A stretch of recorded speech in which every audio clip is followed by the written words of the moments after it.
So when we think about trainers and trainers being trained, does it need to be formal or can it be informal as we're thinking about what training looks like for leadership? And so when I think about how people get trained, do you know how many people go to school for leadership and are terrible leaders?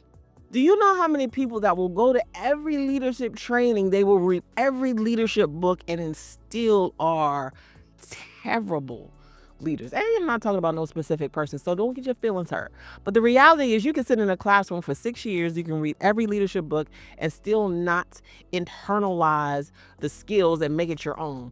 So you don't necessarily, so when I talk about training, it's a combination of observation, having a mentor, having a coach, not just sitting in a classroom, not just reading the book, but actually how do you make it practical? How are you teaching the steps? When you have conflict, who are you going to talk about the conflict? Who is your leader?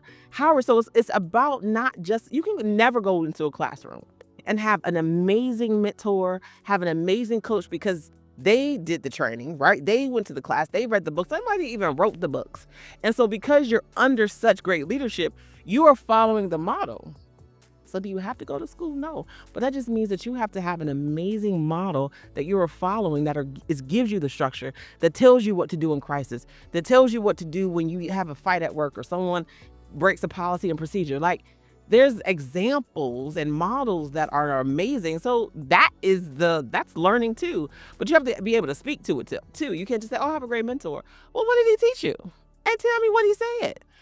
Right? And so you can have educational training, you can have book knowledge, but it's about practical application, actually even being able to give examples of what you learned and what you've done. That's kind of what makes learning actually happy, being able to even talk about it.